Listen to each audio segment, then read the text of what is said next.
Vivemos em um mundo onde a onda de terror e desastres tentam roubar a nossa paz, onde o mal sempre está tentando prevalecer. Mas vemos pela palavra de Deus desde o Antigo Testamento que o cuidado de Deus para com aqueles que o temem e o buscam é muito real e permanente. Fique atento a mais um programa Encontro com a Palavra.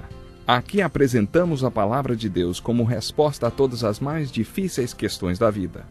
Agora com você, Pastor Edson Bruno.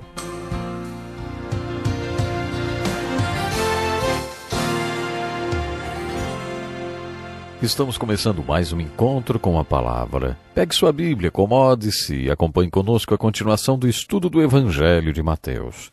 Temos visto os ensinos de Jesus Cristo tirados das discussões que ele teve com os líderes religiosos.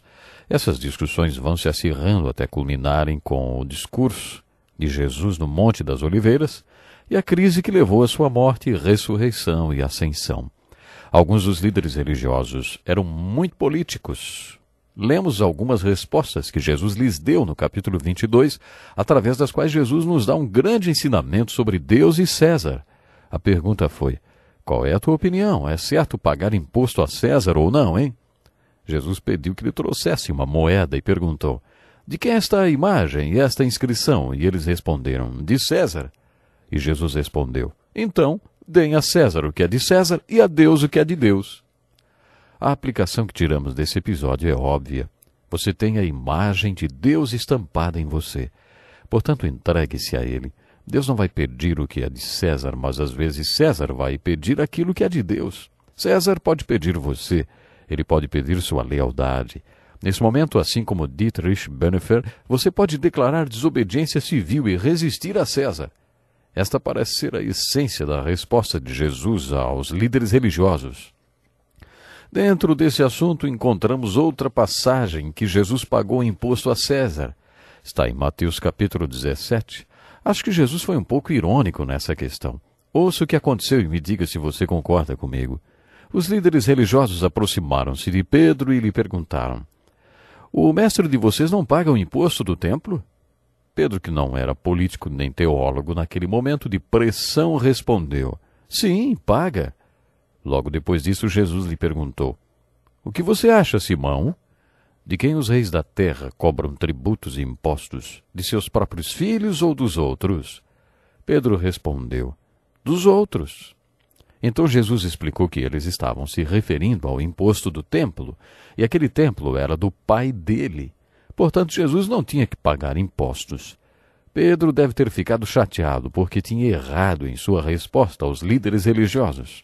Mas Jesus disse: para não escandalizá-los, vá ao mar e jogue o anzol. Tire o primeiro peixe que você pegar, abra-lhe a boca e você encontrará uma moeda de 4 dracmas. Pegue-a e entregue a eles, para pagar o meu imposto e o seu.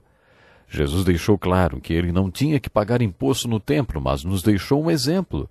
Acho que a maneira como ele abordou o assunto com Pedro e resolveu a situação foi irônica.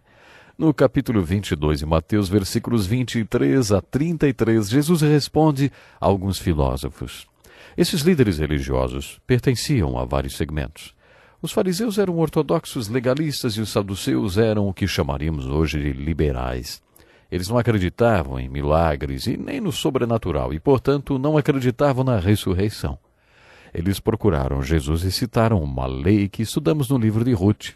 Essa lei de Deuteronômio, capítulo 25, dizia que se a mulher se casasse com um homem e ele morresse e não deixasse filhos, ela poderia procurar um dos irmãos do marido e pedir que um deles se tornasse o seu redentor ou remidor.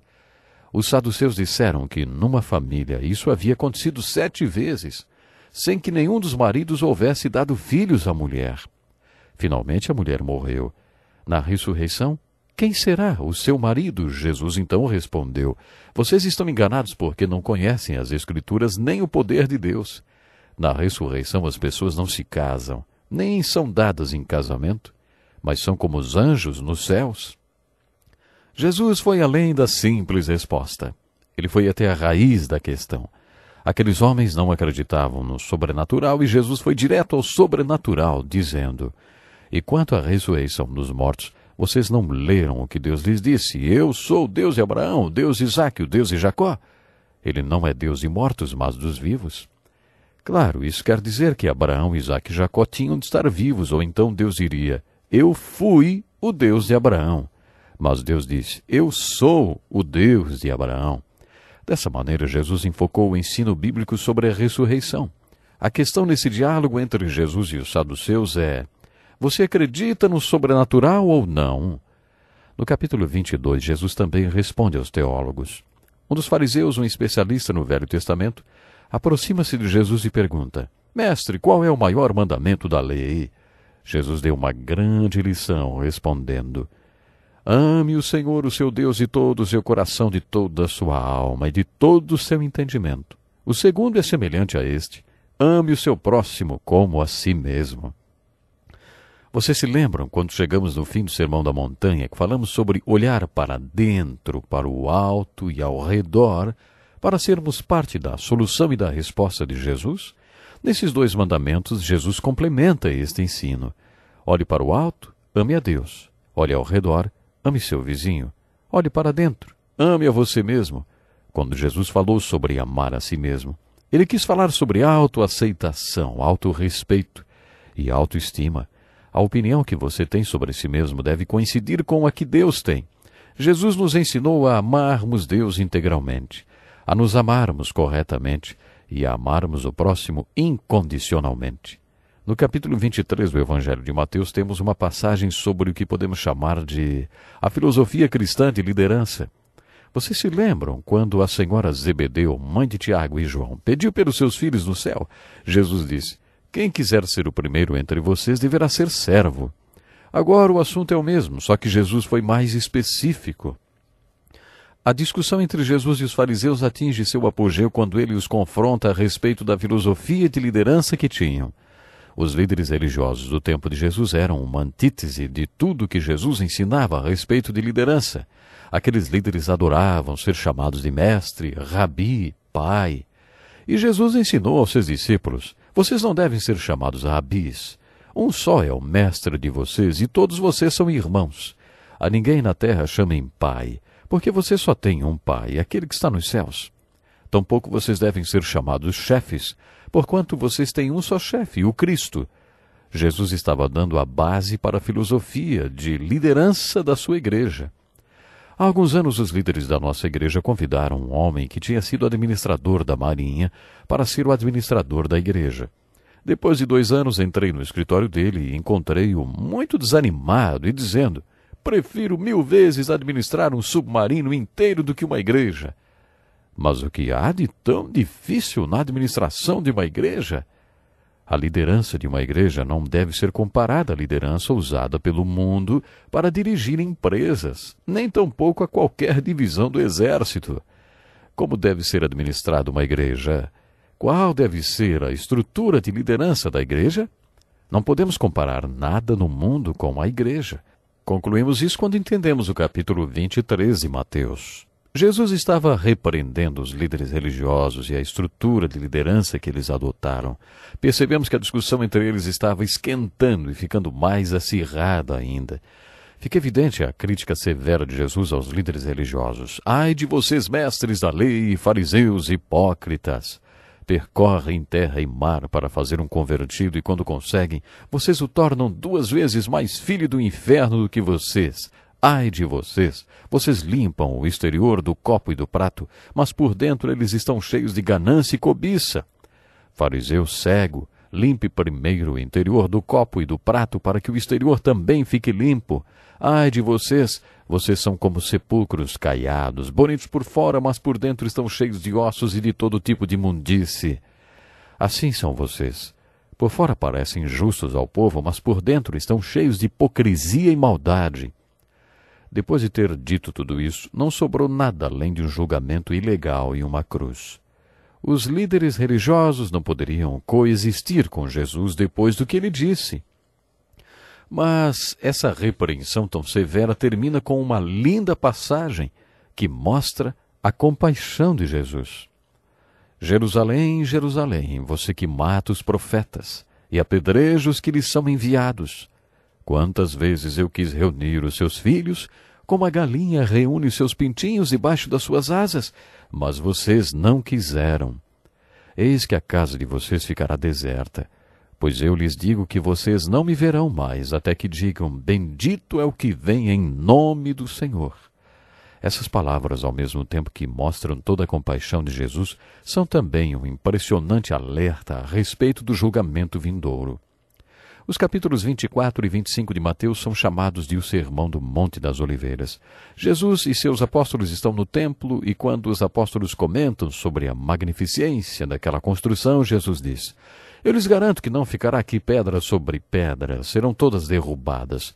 Aí os apóstolos perguntaram: quando acontecerão essas coisas? E qual será o sinal da tua vinda e do fim dos tempos? Em resposta a isso, Jesus faz o Sermão do Monte das Oliveiras e responde às perguntas sobre o fim do mundo, sua volta e a destruição de Jerusalém. Esse é um texto que merece ser lido com muita atenção, porque fica difícil identificar quando Jesus está falando da destruição de Jerusalém, que é uma das suas respostas às perguntas dos apóstolos. Não ficará pedra sobre pedra, que aconteceu em 70 depois de Cristo. Os apóstolos também perguntaram sobre a vinda de Jesus, quais seriam os sinais e sobre o fim do mundo. Jesus então relata os sinais da sua vinda. Esse é um assunto muito empolgante de ser estudado. Se você gosta de estudar as profecias bíblicas, fique atento aos noticiários ou leia os jornais para constatar os sinais da vinda de Jesus. Quando você ler sobre guerras e rumores de guerra, isso inclui guerras quentes e frias, nação levantando-se contra nação, reino contra reino, fome, terremoto, apostasia ou desvio da fé, esfriamento do amor, pregação do Evangelho em todas as partes do mundo e grande tribulação. Todos esses acontecimentos são sinais da segunda vinda de Jesus.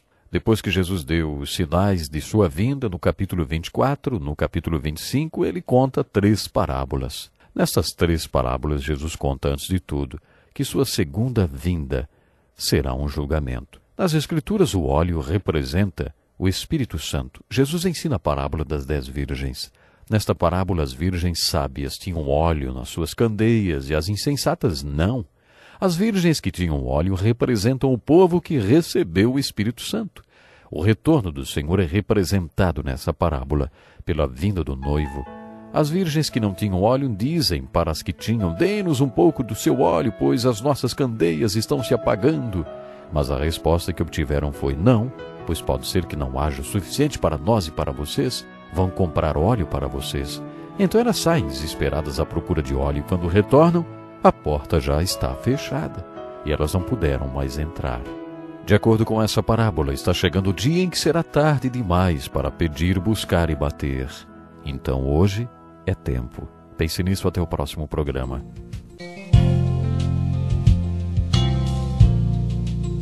Que lição importantíssima. Obrigado, pastor Edson Bruno. Prezado ouvinte, coloque em prática o que você ouviu aqui. Sem dúvida, sua vida será grandemente abençoada.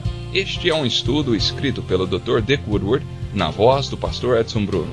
Escreva-nos e solicite o material. Nosso endereço é Encontro com a Palavra, Caixa Postal 2011, CEP 89201-970, Joinville, Santa Catarina. Até o nosso próximo encontro com a Palavra.